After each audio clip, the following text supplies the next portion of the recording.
अस्सलाम वालेकुम एवरीवन। उम्मीद है कि आप सब ठीक होंगे। डियर कैंडिडेट्स, आज मैथमेटिक्स के पोर्शन में हम रेशो एंड प्रोपोर्शन टॉपिक को कवर करने वाले हैं। जी dear candidates, ratio and proportion बहुत ही इम्पोर्टेंट टॉपिक्स हैं। ऐसे समझें कि कोई भी टेस्टिंग सर्विस है तो वो रेशो एंड प्रोपोर्शन में से क्वेश्चंस को लाजमी देते हैं। तो सबसे पहले हम इनके कॉन्सेप्ट्स को देखेंगे, फार्मूलाज को देखेंगे, फिर इनके क्वेश्चंस को देखेंगे। तो देखते हैं कि रेशो क्या होता है और प्रोपोर्शन क्या होता है। डियर कैंडिडेट्स, रेशो जो है, रेशो हम कहते हैं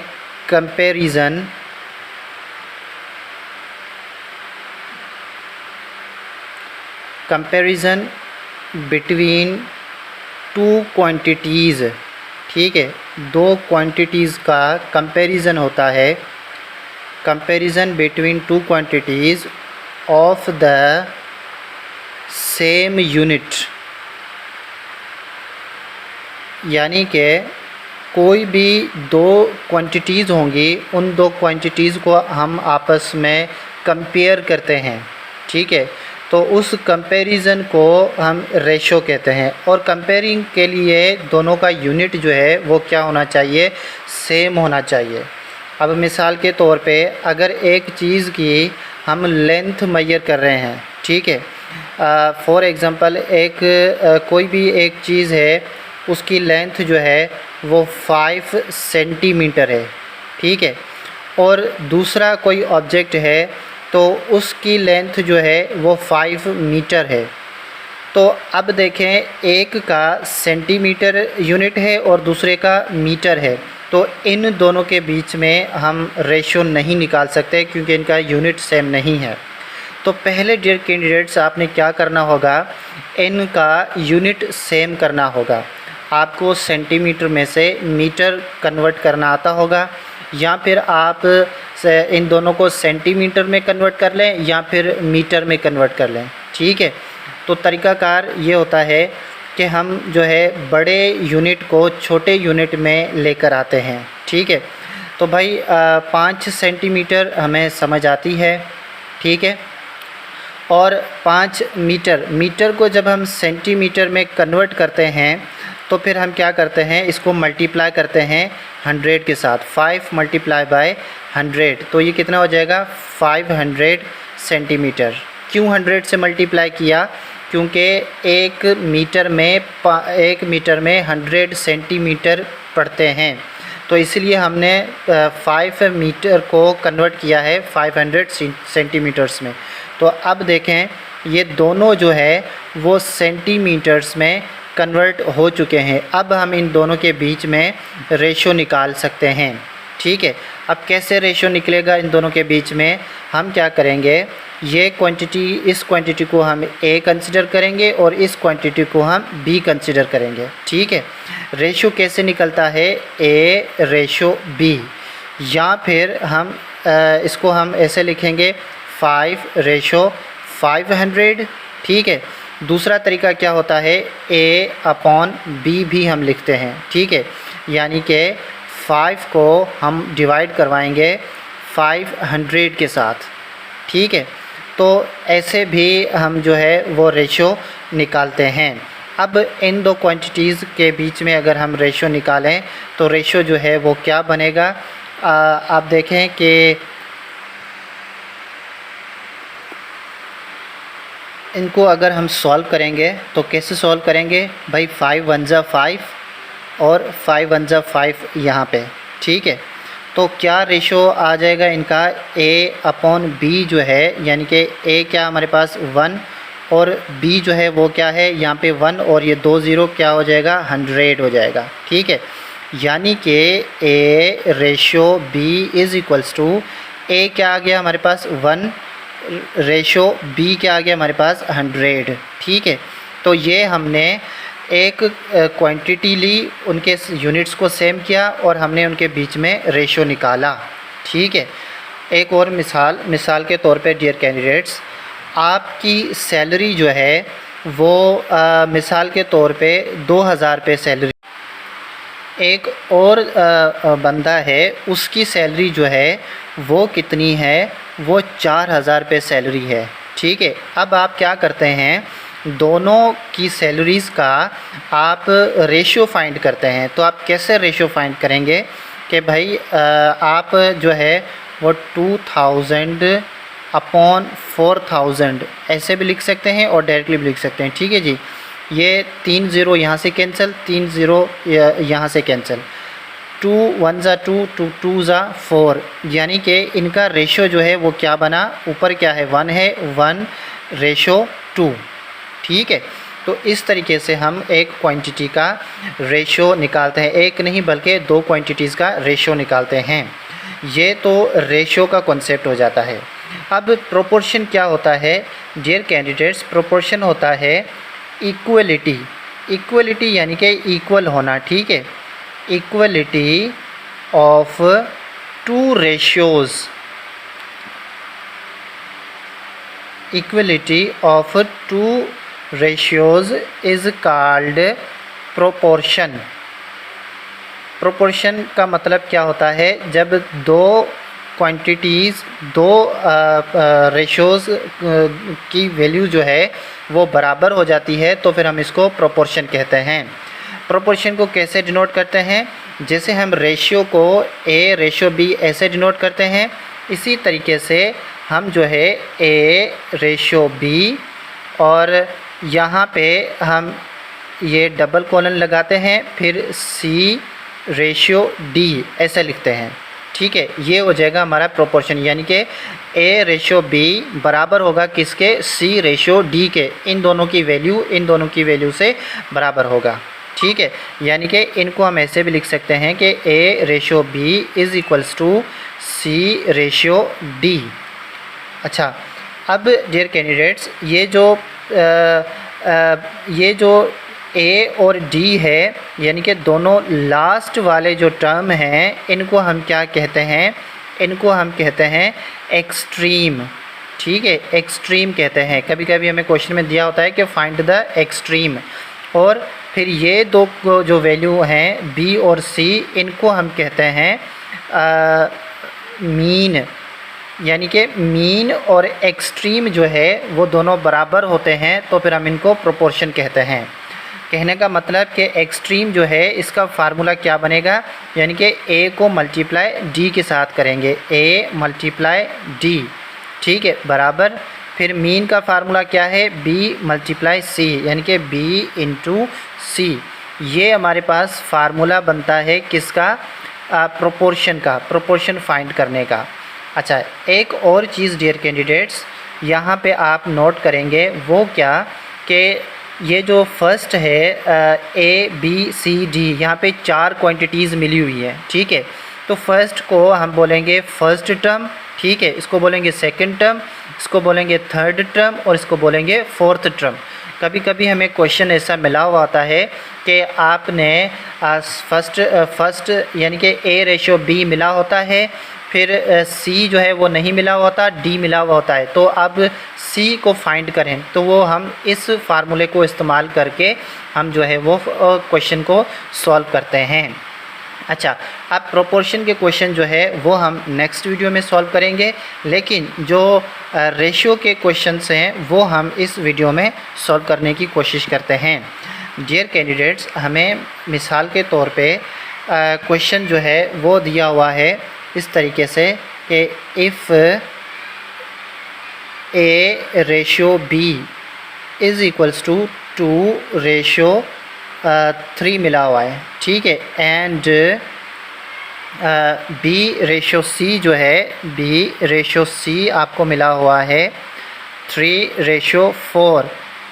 फाइंड, देन फाइंड, क्या फाइंड करना है, A ratio B ratio C. अच्छा, अब आप यहाँ पे थोड़े कंफ्यूज होंगे कि हमें A ratio B ratio C मिला भी हुआ है, लेकिन फिर भी हमें कहते हैं कि A ratio B ratio C find करें। जी डियर कैंडिडेट्स, ऐसे हमें क्वेश्चंस दिए जाते हैं तो हमने फाइंड करने होते हैं कि ए रेशियो बी जो है A ratio B ratio C हमें फाइंड करना होता है। ठीक है, तो सबसे पहले हम क्या करेंगे, इनको अरेंज करेंगे। कैसे अरेंज करेंगे, ए रेशो बी हमें क्या मिला हुआ है 2 3, ए जो है वो 2 है, रेशो बी जो है वो 3 है, ठीक है। फिर क्या मिला हुआ है हमें बी रेशो 3, यानी कि बी रेशो सी जो है वो क्या मिला हुआ है हमें 3 रेशो 4। अच्छा डियर कैंडिडेट्स, इस तरीके के क्वेश्चन को सॉल्व करने के लिए आपको एक फार्मूले की ज़रूरत होगी। वो फार्मूला आप कैसे बनाएंगे, आप वो फार्मूला ऐसे बनाएंगे, इस पैटर्न को फॉलो करेंगे, ठीक है जी। यहाँ से नीचे, यहाँ से ऊपर और फिर यहाँ से नीचे, यानी कि ये क्या है ए है, ठीक है। तो आप यहाँ पे ए लिखेंगे। अब ये नीचे लाइन जा रही है, यानी कि फर्स्ट लाइन नीचे जा रही है, तो ये क्या है बी है, ये देखें बी की वैल्यू है। तो आप ए को मल्टीप्लाई करेंगे बी के साथ और फिर बीच में देंगे रेशो, ठीक है। फिर क्या करेंगे, अब देखें ये लाइन एस ऊपर जा रही है, यानी कि 3 को मल्टीप्लाई 3 के साथ। अब 3 क्या है, 3 जो है वो किसकी वैल्यू है, बी की वैल्यू है, और यहाँ पे भी 3 किसकी वैल्यू है, यहाँ पे देखें बी की वैल्यू है। तो आप क्या करेंगे, बी मल्टीप्लाई बी, अगेन यहाँ पे रेशियो देंगे। फिर देखें ऊपर से नीचे आ रहे हैं, यानी कि 3 4। अब 3 क्या है, यहाँ पे बी की वैल्यू है, और 4 क्या है, सी की वैल्यू है, यानी कि बी को मल्टीप्लाई सी के साथ आप करेंगे, ठीक है। B multiply C. अब हम इस फार्मूले को यूज़ करके ये क्वेश्चन सॉल्व करेंगे, ठीक है। अब a मल्टीप्लाई बी, यानी कि a की वैल्यू क्या है, यहाँ पे देखें 2 है, तो हम यहाँ पे 2 लिखेंगे, ठीक है। मल्टीप्लाई b की वैल्यू क्या है, यहाँ पे ये 3 है, ठीक है। यानी कि ऊपर से नीचे फिर ऐसे ये मैंने पैटर्न बनाया, ठीक है। अब यहाँ पे ये 3 है, तो हम 3 से मल्टीप्लाई करेंगे। फिर रेशो, अब ये b है, इस b की वैल्यू क्या है, तो इस b की वैल्यू ये है, ठीक है 3, और फिर मल्टीप्लाई 3, फिर इस b की वैल्यू ये हो गई, ठीक है।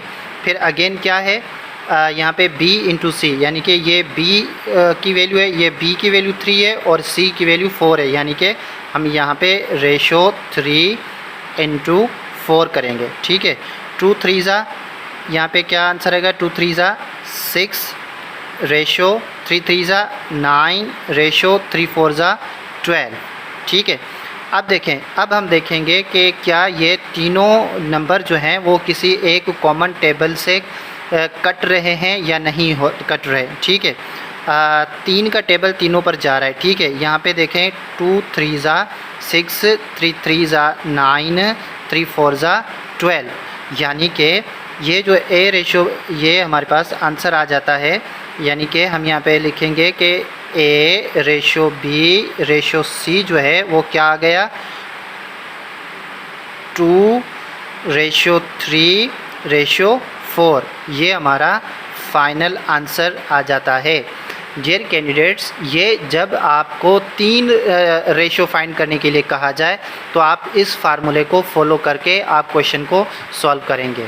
चलें जी नेक्स्ट क्वेश्चन को देखते हैं। अच्छा डियर कैंडिडेट्स, तो इस तरीके के क्वेश्चंस भी हमसे पूछे जाते हैं। पहले क्वेश्चन में हमने देखा था, वहाँ पे 3 रेशो दिए हुए थे, ठीक है। ए रेशो बी रेशो सी फाइंड करने के लिए कहा जा रहा था, लेकिन यहाँ पे क्या कहा जा रहा है कि A ratio B ratio C ratio D find करें, जबकि हमें ए रेशो बी मिला हुआ है 2 रेशो 3, बी रेशो सी मिला हुआ है 4 ratio 5 and C ratio D हमें मिला हुआ है 6 रेशो 7, ठीक है। तो सबसे पहले हम इनको अरेंज करेंगे कि भाई ए रेशो बी हमें जो है वो क्या मिला हुआ है, यहाँ पे देखें 2 रेशो 3, यानी कि ए जो है वो 2 है, बी जो है वो 3 है, ठीक है। फिर बी रेशो सी, ये बी रेशो सी क्या मिला हुआ है हमें is equals to 4 ratio 5। Again हमें सी रेशो डी जो है वो हमें कितना मिला हुआ है 6 रेशो 7, 6 रेशो 7, ठीक है। तो इस तरीके से अब पहले हमारे पास यहाँ पे सिर्फ 4 क्वांटिटीज़ आ रही थी, अब कितनी हैं 3 क्वांटिटीज़ हैं, ठीक है। सॉरी 4 नहीं, अब 6 क्वांटिटीज़ हैं। अब हम इनको कैसे फाइंड करेंगे डियर कैंडिडेट्स, यहाँ ऐसा ये हम फार्मूला यहाँ पे अप्लाई करेंगे। कौन सा फार्मूला हम अप्लाई करेंगे, हम अप्लाई करेंगे ए बी सी, यानी कि ए बी सी इन तीनों को आपस में नीचे ऐसे लेके आएंगे, मल्टीप्लाई करेंगे, ठीक है।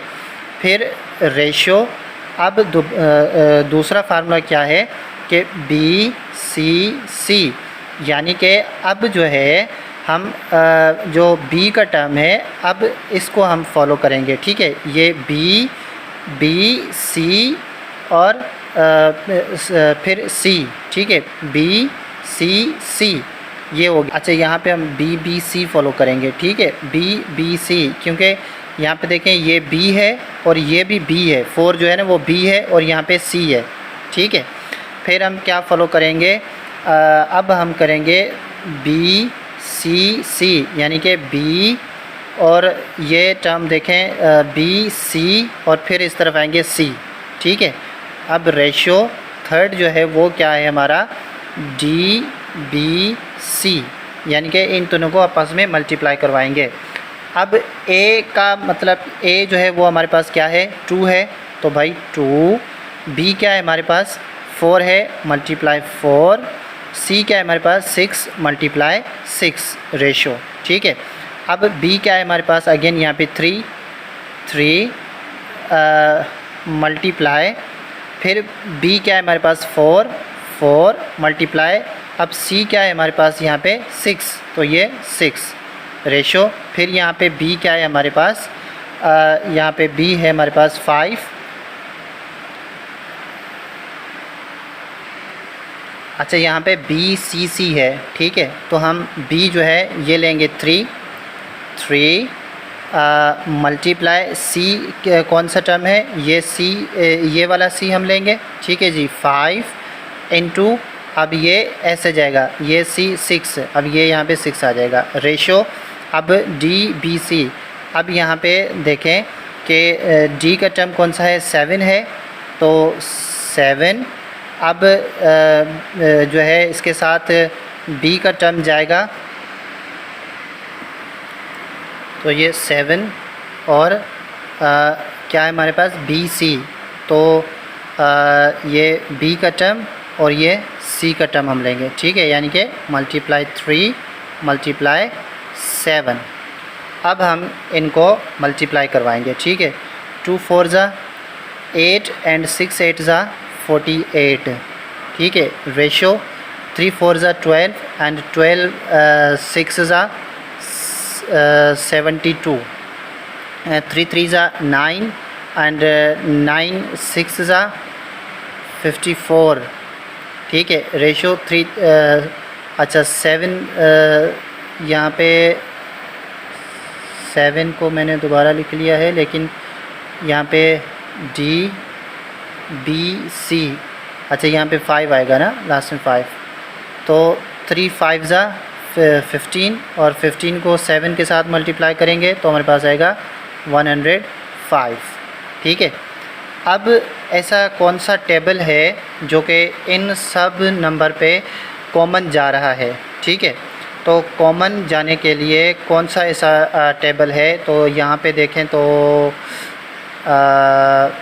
कोई भी टेबल ऐसा नहीं है जो कि कॉमन जा रहा हो, ठीक है, तो यानी कि हमारा आंसर जो है वो क्या हो जाएगा, ए रेशो बी रेशो सी रेशो डी जो है वो क्या आंसर आ जाएगा, ये हमारे पास आ जाएगा 48 रेशो 72 रेशो 54 एंड रेशो 105, ठीक है, यानी कि ए की वैल्यू 48, बी की वैल्यू 72, सी की वैल्यू 54 और डी की वैल्यू 105 हो जाएगी।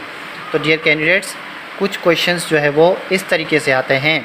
अच्छा, एक और क्वेश्चन भी मैं आपको बता देता हूँ जो रेशियो में आते हैं, तो वो ऐसे आते हैं कि for example divide 600 in the ratio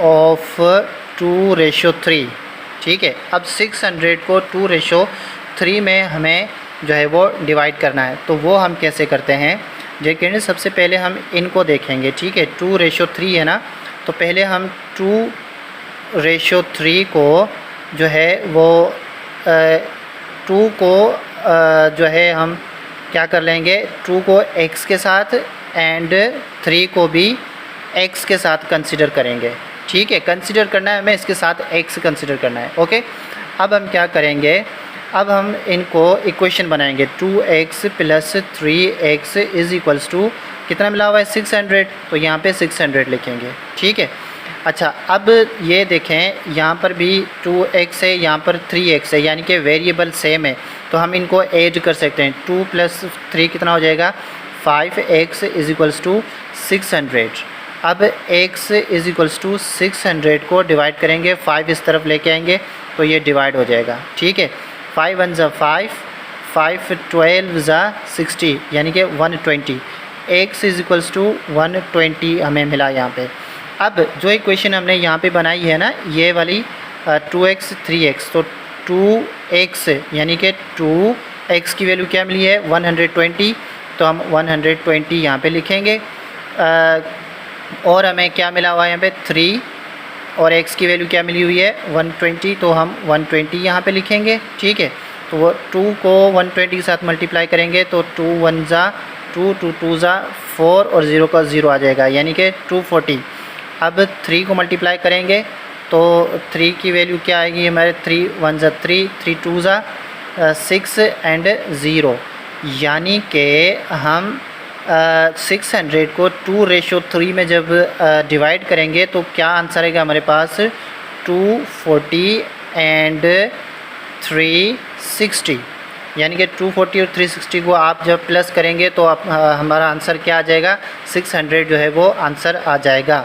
so dear candidates, इस तरीके के क्वेश्चंस आते हैं तो आपने इनको फोकस करना है, फार्मूलाज़ के मुताबिक जो है वो प्रैक्टिस करनी है। जब आप प्रैक्टिस करेंगे तो इंशाल्लाह आपकी अच्छी खासी तैयारी हो जाएगी। ठीक है, ये रेशियो के प्रॉब्लम्स हैं। अब प्रोपोर्शन के प्रॉब्लम्स हम नेक्स्ट वीडियो में देखेंगे।